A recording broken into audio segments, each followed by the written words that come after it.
So yun guys, dito na kami sa Sitio Agniog kasama ang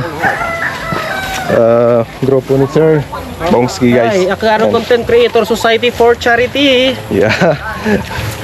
Rain or shine. Tingnan nyo naman yung daanan, no? Lugaw.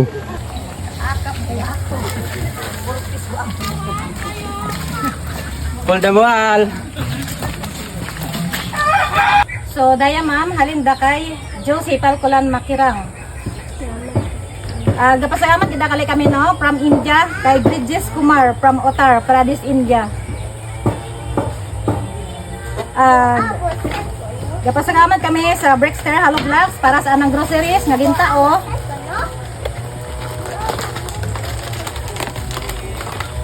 Halin daya sa dayang groceries na sila halin sa amon nga grupo Akarong Content Creator Society for Charity.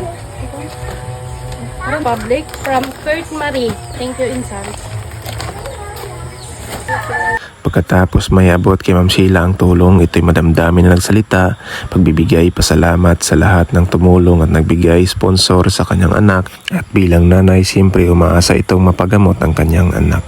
At sa kibalang banda naman ay nagbigay sila ng wheelchair para sa batang nahihirapan maglakad. So sana guys, marami pa magbigay ng blessings sa grupo ni Sir Bongski dahil sila ang nagbibigay pag-asa sa mga taong lumalaban ng patas sa araw-araw. Ang pagbibigay ng pag-asa sa ibang tao ay hudyat para lumaban sa hamon ng buhay sa araw-araw nating pamumuhay. So maraming salamat sa lahat ng nagbigay ng tulong. At syempre, it's time to relax. We're going to Paraiso sa Barangay Aparicio at bisitahin natin ang tourist spot nila. Thank you!